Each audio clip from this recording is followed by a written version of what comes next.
छत्तीसगढ़, मध्य प्रदेश और राजस्थान में CM face को लेकर बीजेपी ने इस बार पूरे देश को चौंकाया है। बीजेपी ने छत्तीसगढ़ में रमन सिंह को पीछे करके विष्णुदेव साय के रूप में आदिवासी चेहरे को आगे किया, तो एमपी में कद्दावर ओबीसी नेता शिवराज सिंह चौहान को मोहन यादव से रिप्लेस कर दिया गया।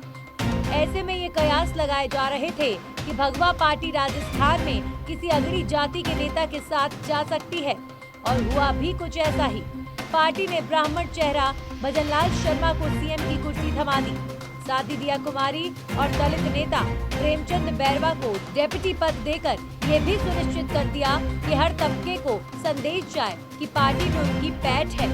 शीर्ष 2 पदों पर ब्राह्मण, राजपूत, दलित चेहरों का ये कॉम्बिनेशन 2024 चुनाव के लिए पार्टी की तैयारी को दिखाता है। यानी ये साफ कहा जा सकता है कि पार्टी ने मिशन 2023 को सफल कर अब 2024 के लिए भी बिल्कुल फूंक दिया है और अपना पहला दांव भी चल दिया है, जिसमें पार्टी अपनी जीत होती देख रही है। बीजेपी आलाकमान 2024 के आम चुनावों से पहले राज्यों में अपने ऐसे सिपाहियों को बैठाती दिख रही है जो उनका खास हो। भजनलाल इस प्रोफाइल में फिट बैठते हैं। 2021 के बंगाल चुनाव में वे अमित शाह के साथ बंगाल भी गए थे और तब से अमित शाह की कोर टीम में आ गए। उन्हें पार्टी के राष्ट्रीय अध्यक्ष जेपी नड्डा का खास माना जाता है और संघ के बैकग्राउंड की वजह से वो संघ के भी चहेते हैं। एक प्रस्ताव राजस्थान प्रदेश की पूर्व मुख्यमंत्री, भारतीय जनता पार्टी के राष्ट्रीय उपाध्यक्ष श्रीमती वसुंधरा राजे के द्वारा श्री भजनलाल शर्मा का नाम प्रस्तावित किया गया और सर्वसम्मत से सभी ने इनका समर्थन किया है।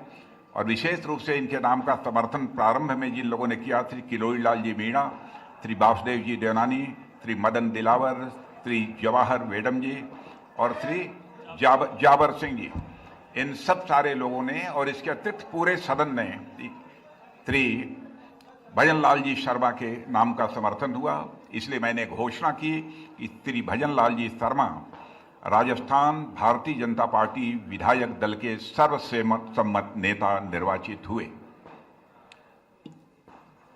और मैं आश्वस्त हूं कि श्री भजनलाल जी शर्मा के नेतृत्व में यह राजस्थान तेजी के साथ प्रगति के पथ पर आगे बढ़ेगा। 15 दिसंबर को एल्बर्ट हॉल में मनोनीत सीएम भजनलाल शर्मा का भव्य शपथ ग्रहण समारोह आयोजित हुआ। खास बात ये भी, सीएम भजनलाल शर्मा को जन्मदिन के साथ मुख्यमंत्री की कुर्सी का डबल गिफ्ट मिला है। सीएम भजनलाल शर्मा के साथ राजस्थान के दोनों उप मुख्यमंत्रियों ने भी विधिवत शपथ ली। लेकिन अब सवाल एक ही है कि सीएम भजनलाल शर्मा के शपथ ग्रहण के बाद अब मंत्रियों के बनने की बारी है। इसमें क्या पैरामीटर होंगे, कौन से चेहरे होंगे जो भजनलाल शर्मा के मंत्रिमंडल में शामिल होंगे, इसका जवाब हर कोई जानना चाहता है। सच पे धड़क ने एक अध्ययन के आधार पर कुछ नामों के मंत्री बनने की संभावना जताई है। ये मंत्री बन भी सकते हैं और नहीं भी, कोई दूसरा या नया चेहरा भी इनकी जगह ले सकता है। बहरहाल संभावित मंत्रियों में सबसे पहला नाम किरोड़ीलाल मीणा का है। सवाई माधोपुर से जीते मीणा समाज के दिग्गज नेता हैं, 6 बार के विधायक हैं और 2 बार के एमपी भी। पूर्व राज्यसभा सदस्य हैं किरोड़ीलाल मीणा। अगला नाम है कर्नल राज्यवर्धन सिंह राठौर का, जिन्होंने जोटवाड़ा से चुनाव जीता है। वो पूर्व केंद्रीय खेल मंत्री रहे हैं, पूर्व ओलंपियन है राठौर। ये युवाओं में खास चर्चित रहते हैं और केंद्र में भी अच्छी खासी पकड़ है। तो वहीं बात करें बाबा बालकनाथ की, तो वो भी मंत्री बन सकते हैं। इन्हें मंत्रिमंडल में भारी भरकम महकमा मिल सकता है। इन्होंने तिजारा से चुनाव जीता है। पूर्व में अलवर से सांसद रह चुके हैं। राजस्थान के योगी के रूप में खासे मशहूर हैं। यूपी के सीएम आदित्यनाथ के बेहद करीबी हैं। अगला नाम है कालीचरण सराफ का, मालवीय नगर से जीते हैं। लगातार 7 बार से विधायक हैं। बीजेपी की पूर्व सरकार में चिकित्सा मंत्री भी रह चुके हैं। खास बात यह है कि आज तक सराफ को कोई हरा नहीं पाया। उनकी शीर्ष नेतृत्व तक अच्छी खासी पहुंच मानी जाती है। अगला नाम अनीता भदेल का है, जो अजमेर दक्षिण से फिर से जीती हैं। वो लगातार 5 बार से विधायक हैं। पूर्व बीजेपी सरकार में महिला बाल विकास मंत्री थी। उन्हें कांग्रेस सरकार में सर्वश्रेष्ठ विधायक का पुरस्कार भी मिला था। इसके अलावा नाम है पुष्पेंद्र सिंह राणावत का, जो पाली के बाली से जीते हैं। 6 बार के विधायक रहे हैं। पार्टी के दिग्गज नेता माने जाते हैं। पूर्व बीजेपी सरकार में ऊर्जा मंत्री रह चुके हैं। मंत्रियों की लिस्ट में प्रताप सिंह सिंघवी का भी नाम हो सकता है। इन्होंने 12 के छबड़ा से चुनाव जीता है और 7 बार के विधायक हैं। पूर्व में यूडीएच मंत्री भी रह चुके हैं। इसके अलावा जो नाम सामने आ सकता है वो है डॉक्टर विश्वनाथ मेघवाल का। मंत्री पद की शपथ ले सकते हैं विश्वनाथ मेघवाल। उन्होंने खाजूवाला से चुनाव जीता है और 3 बार के विधायक रह चुके हैं। इसके अलावा अगला नाम हो सकता है जोगेश्वर गर्ग का, जो जालौर से चुनाव जीत कर आए हैं। बीजेपी विधायक दल के सचेतक भी हैं जोगेश्वर गर्ग। 5 बार के विधायक हैं और पूर्व बीजेपी सरकार में मंत्री भी रह चुके हैं।